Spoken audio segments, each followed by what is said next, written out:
The more I thought about what is at stake in our writing, the more I started to confuse myself actually, because I was like, what does that even mean?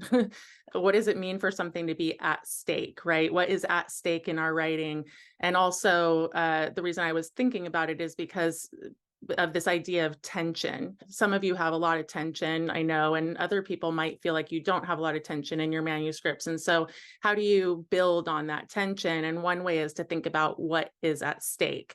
So, when I looked up what does that mean that something is at stake, it just says it's about emotional investment, which I love, and also this idea of a shared interest. And so, when we're talking about stakes in our writing, you're thinking about it on two different levels. One is the personal stakes, so what's at stake for you personally? But I think we all need to be thinking much more broadly also about what's universally at stake, because that will help you also think about what do you want to be at stake for Yeah. your, because it's both. So I do want to go through and share three examples that I came up with. And if you haven't read the books, that's totally okay. But I'm trying to choose ones that are well known. In the Dream House by Carmen Maria Machado is a book that I recently loved a lot, and it's about physical and emotional partner abuse. And so, what's at stake for Carmen in that book is her emotional and physical safety. This question that you might ask yourself is, what do you have to lose in your book, or what do you have to gain? That really helps up the ante around stakes. And so I thought, Carmen has to lose her very sense of self because the book is a lot about gaslighting.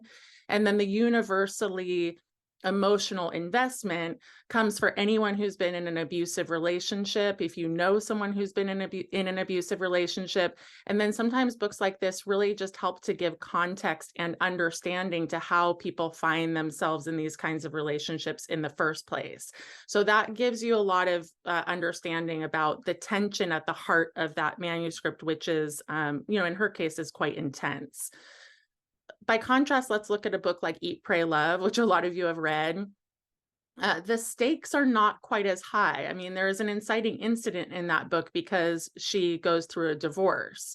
But Liz Gilbert's journey is really about this commitment to finding herself again after her divorce. And so, in her case, I think it's not so much what she stands to lose, but rather what she stands to gain. She stands to gain strength and self understanding in that journey. And what is emotionally investing for the reader is that we project ourselves onto that experience. We say to ourselves, I've done something similar. I want to do something similar. And so, this idea that she commits to herself is kind of a universal way that we all can want to or do commit to ourselves. And so that's what's at stake. And so you can see there's different levels of stakes. You don't have to have like a super high tense, emotionally impactful journey necessarily. It can be more quiet. And in Liz's case, I think it's a rather internal journey. And then I chose something quite different, which is another book that Linda Joy and I have taught, actually, Brain on Fire. And in Brain on Fire, Susanna Callahan basically gets misdiagnosed. She has a virus, but her doctors tell her that she has a very severe mental illness. So it's a good book to read because what is at stake for Susanna is her literal survival as an independent person. They want to institutionalize her, rather than hope that she might get better, that there might be a cure. So she stands to lose her freedom, right, because of this situation.